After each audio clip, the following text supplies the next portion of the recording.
everyone. It's so great to see you all here today. I just want to say, first of all, it's such an honor to have the privilege to lead this conversation with two investigative reporters that I truly respect and whose work I admire. Just a year ago, I was sitting in my ethics class in journalism school, and Megan and Jodi spoke to our class about the reporting process behind the Weinstein investigation. And I was blown away. Their investigation was a model investigation for those of us interested in doing accountability stories, and I hope that by the end of this conversation, you feel similarly. For those who are not as familiar with their investigation, Megan and Jodi are Pulitzer Prize-winning journalists who investigated and exposed the decades-long sexual harassment and abuse by the once untouchable Hollywood producer Harvey Weinstein. Their reporting led to over 80 women sharing their account. For decades, the cycle of systemic sexual abuse went unchecked. And their months-long investigation led to accountability and made the Me Too movement viral and global in its scope. So Jodi, investigations often run their own course. I'm curious to know what your initial vision was for the Weinstein investigation, even before that moment in the newsroom that we just saw. What did you hope to achieve, and how did that evolve? Well, first of all, Megan and I just want to start by thanking everybody and saying that it's really fantastic to be here in our own neighborhood at the world-class museum in our own neighborhood with the Meteor. And also, I think this might finally be our chance to express our gratitude to Cindy. Cindy, I don't know if you're still in the room, but Cindy is a friend to all women and to all journalists, and I don't even think we can count the number of junctures in the last 5+ years when Cindy has helped us, including before the story was published. Cindy might be one of those people with a perfect Rolodex who a reporter might call for some advice about getting in touch with some interesting people. And then, in the months after we broke the story, Megan and I were in a position we never anticipated being in, and figuring out how to make good decisions, how to navigate, how to begin to tell our own story, which is not something we ever expected to do. Cindy has just helped us again and again. So Cindy, really, thank you, thank you.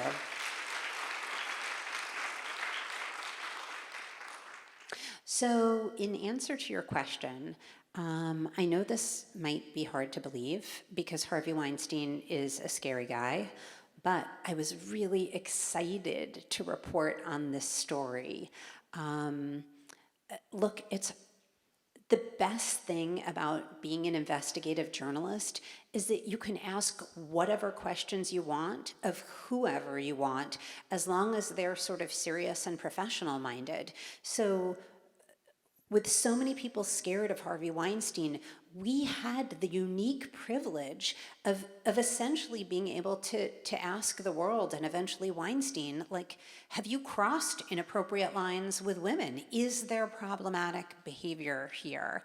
And we were coming off of the Bill O'Reilly story, which I know sounds like it was 100 sexual harassment stories ago, but was a really signature investigation carried out by our colleagues and friends, Emily Steele and Michael Schmidt at the Times.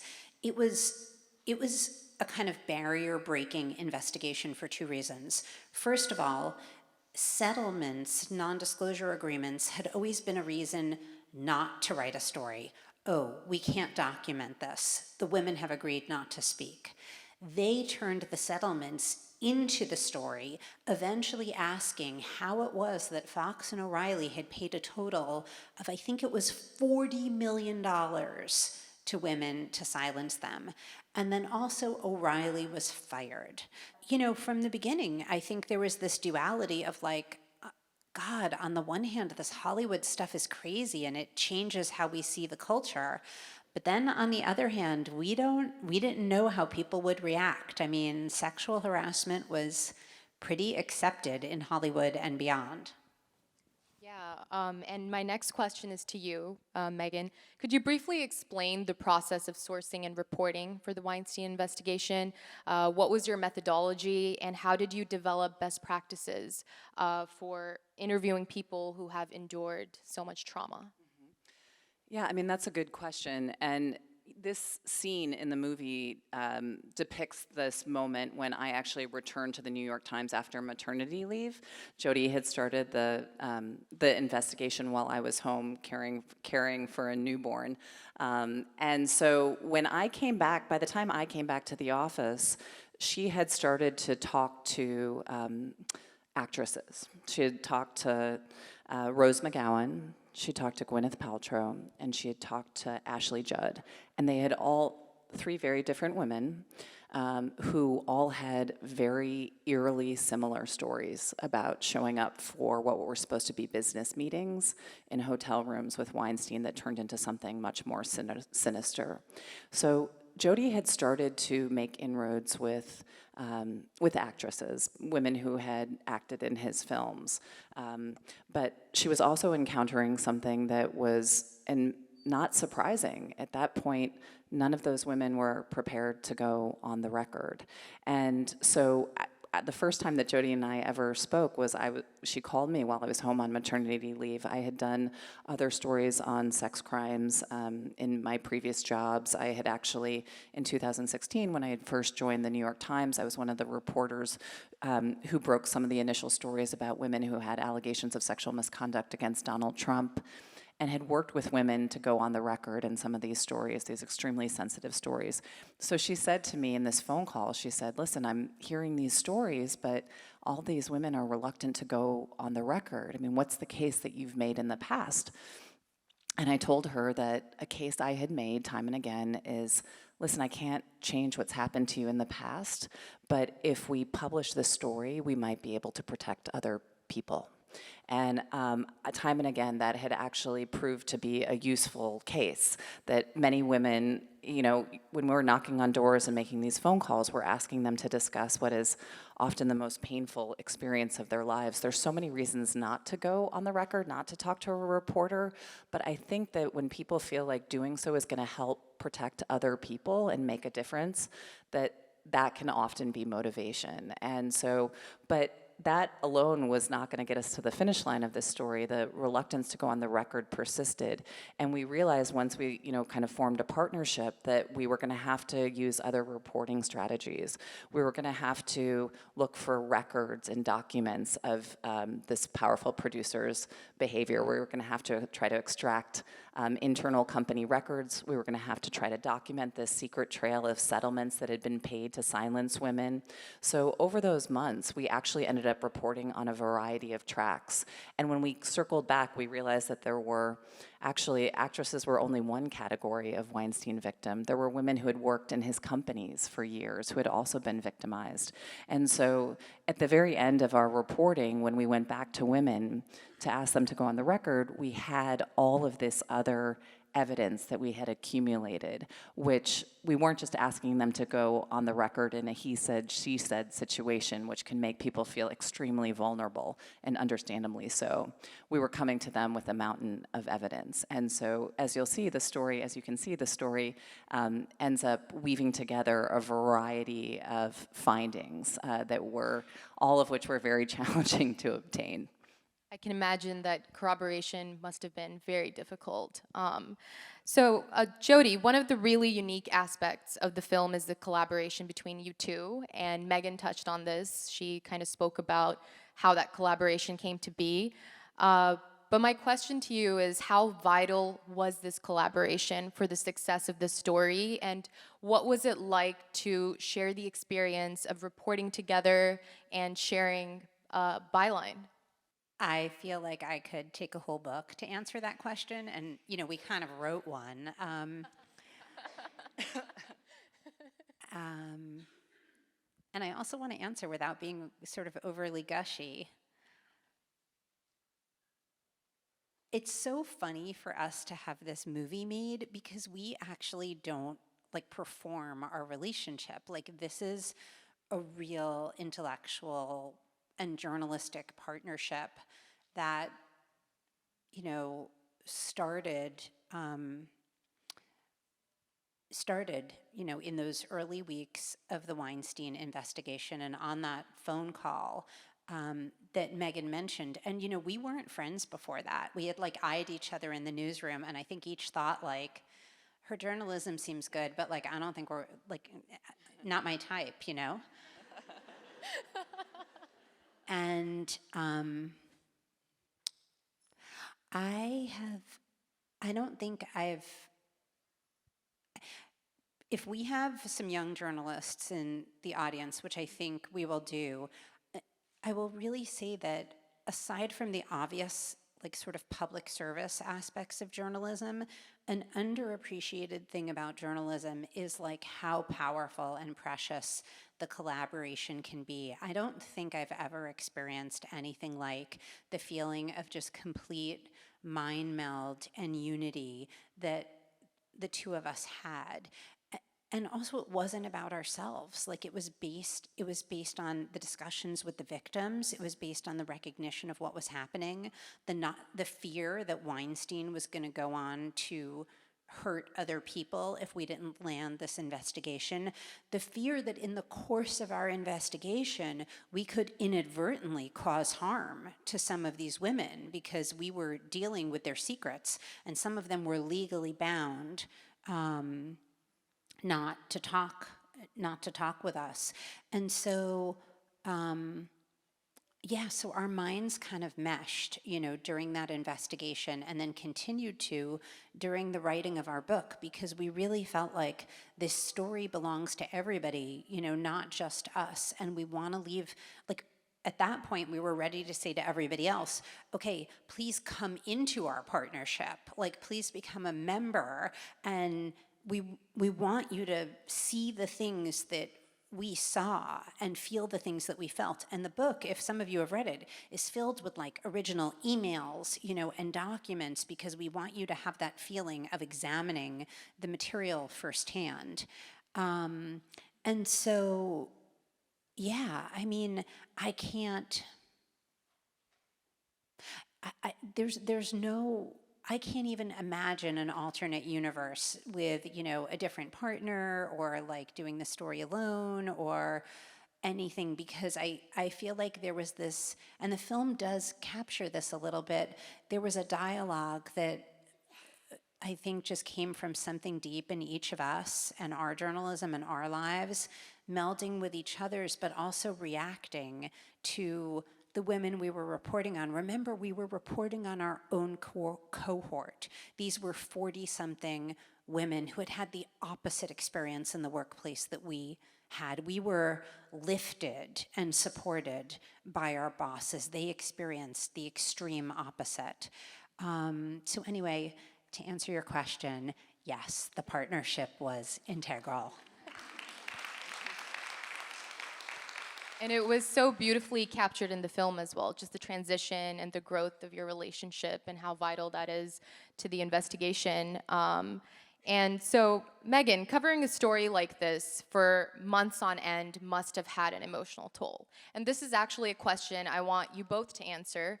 What was that like? How did you both handle that? And how did you take care of yourselves? So, in general, we tend to emphasize how strong and tough we were during this investigation. I mean, we came into this with 20 years of experience doing hard-hitting reporting, and there really was never a time where we were scared or intimidated of Weinstein himself. But we were really scared for our sources, these women, and in some cases men, who were taking a real risk in participating. And time and again, we heard from some people who had actually spoken to other reporters in the past, and only to see those stories disappear before they were ever published. So we were also aware that there was an understandable reluctance for people to participate in this investigation. We kept hearing Weinstein's gonna barge into the New York Times and he's gonna talk to the head editor or the publisher and get this story killed. And we kept saying that's, we can't speak to what's happened to you in the past, but we can tell you that when we show up on your doorstep, we've got the whole New York Times at our back, and if we can get the truth, if we can get the evidence, we will publish this story. But of course, as as we explain in our book, and as you'll see in the movie, it was a real roller coaster. There was months into our reporting, our editor took us out for a drink at a bar and said, are any of the women that you've talked to on the record? And we said, no. And she said, okay, all of these secret settlements that you're learning about, do you have any documentation of them? And we said, no. And she said, well, you do not have a publishable story. So we also had this fear that we were accumulating all this evidence of a real predator, and that if we didn't publish, that he was going to go on to hurt more people.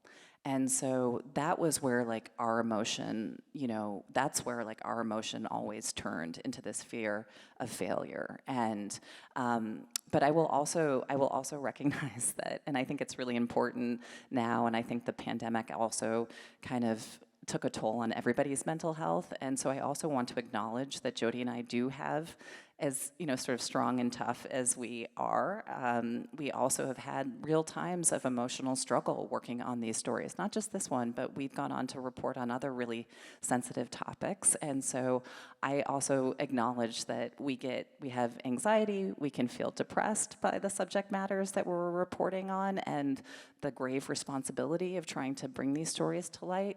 And so I think that talking about it with each other, talking about it with our editors, talking about it with our families and friends, making sure we go for walks, making sure that we get exercise are all things that I'm trying to pay even more attention to moving forward. So I agree with everything Megan said, but I guess the one thing I'd add is that I find reporting really comforting. I find it galvanizing. A common reaction we get to our book is, I thought this was going to be really depressing, and it wasn't. Because, I just take for granted that there's tons of trauma in the world and that tons of bad things happen. I think that's just my emotional starting place, right or wrong. And the question is whether you can do something about it. And with the Weinstein investigation, remember that some of the women we spoke to, they didn't know it was a pattern. They didn't know it had happened to anybody else. They said things like, Jodi, I can't be in your story. I can't go on the record because it was my fault. I was stupid and I was naive, and I said yes to going up to the hotel room, and that was my mistake. And I just have to live with that. So we had the opportunity to give them context and to say, there's a much bigger pattern here. It adds up to a pattern of predation. And you would watch these women's faces as it dawned on them for the first time that maybe they had been part of something much larger. And I don't want to speak for them because it's almost 100 women, and there is a wide array of kind of emotional reactions over the years from all of them. But I think for some of them, there was some relief in finally knowing what happened, not to mention the relief of the eventual impact of the story. But I gotta tell this movie was shot inside the New York Times, and we have to tell you, this, we know the Times can be an intimidating place, but maybe when you watch the film, you'll have a little bit of the reaction that we have, which is we find walking into that newsroom very comforting. It is an extremely comforting place for us, knowing in the times we live in, and especially the kind of battle for truth that's been raging across the world, knowing that there's this time-tested institution that is not perfect, but consistently stands up for the vulnerable, has the resources and experiences to do these kinds of stories, and that when you walk in that door, or hopefully when you open the New York Times app, you are entering a rational zone that is all about just seeking the truth. It's not about fidelity to a particular political candidate. It's not even about trying to get Harvey Weinstein. It is just about trying to get to the truth. And that is simplifying for me, and it is comforting. Yeah, it sounds like what you're both saying is that what centers you through all of that is the fact that you get to do something about it. by reporting on it and holding someone accountable. And so we already spoke about how, you both didn't really feel intimidated by Harvey Weinstein, but were worried about your sources. But did either of you face any threats as well, and how did you deal with those? Sure, we dealt with threats. Weinstein was, listen, there's a moment in the movie that's like actually very true to life where our editor, the executive editor of the Times, who's since retired, Dean Baquet, sat us down in his office. He had dealt with Weinstein before on previous stories, and he knew how he operated. And he sat us down and he said, watch your backs. Like, talk like every call is being recorded. Assume you're being followed by private investigators. And, just don't underestimate what this guy is capable of. And of course, as we did our reporting, and the more we talked to people who had worked with him, who had been part of his movies, we heard these horror stories of the abuse and threats and harassment that this powerful producer used to get what he wanted. And so as our investigation went on, we started to have more interactions with him and his lawyers. And so, Charles Harder, I don't know if that's a name that you guys recognize, but he's the lawyer that sued Gawker out of existence. He was by Weinstein's side, threatening to sue the New York Times if we went forward with this story. There was this lawyer, Lisa Bloom, who, daughter of Gloria Allred, had been up until that point one of the most famous feminist attorneys who had crossed sides to work with Weinstein to try to stop our investigation. She was on the scene in a surprising twist, trying to stop our story. And as we'd later learned, there were a variety of private investigators that had been hired, including Black Cube, this kind of investigative firm of a whole other order that was made up of former Israeli spies that were adopting fake identities to try to dupe us and our sources. So listen, it was, and as we interviewed Weinstein in the final days, he came at us with threats, he came at us with flattery. It was a complete, I keep using the term roller coaster, but there was even this moment. Threats and flattery? Yeah, threats and flattery, and at one point he barged into the New York Times uninvited, showed up in our lobby for an unexpected visit that I ended up taking in a conference room with him and flanked by his attorneys. And so, but it wasn't, so we understood that he was coming at us we didn't have the full picture at the time, but we got glimpses of all of these underhanded tactics that he was using to try to stop us. But once again, as Jodi said, that was, and it had the opposite effect. The more we saw what he was capable of, the more determined we were to get to the point where we could publish this story. Looking back, Jodi, now you both have had a body of work behind you, even before you got on this investigation. But looking back, if you both were to do a story like this today, or revisit it, is there something that you would have done differently? It's a great question, but I think it would be almost unfair for Megan and I to answer that, and here's why. The essence of reporting is that you don't know. It's so humbling, right? I mean, even when you have like the experience that Megan and I now do, every story you're close to back to zero, right? And the more you learn, you become so conscious of what you don't really understand. So sure, like I can look at us in the summer of 2017 and knowing what we know now, I can say, oh, I wish we had like done this perfect thing or that perfect thing. But I feel like to make that statement would be contrary to what we really do, because the essence of it is this open-ended inquiry where you don't know what you're going to find, and you have to be so intellectually honest about it. You could find that it's really just a bunch of rumors about Harvey Weinstein, Or you could find out that the wrongdoing was beyond what you or many other people could have ever dreamed, that Hollywood was rife with sexual harassment in a way that went beyond even the conventional wisdom, that readers all around the world were going to care about this story and, take up Tarana Burke's Me Too movement and, et cetera, et cetera, et cetera.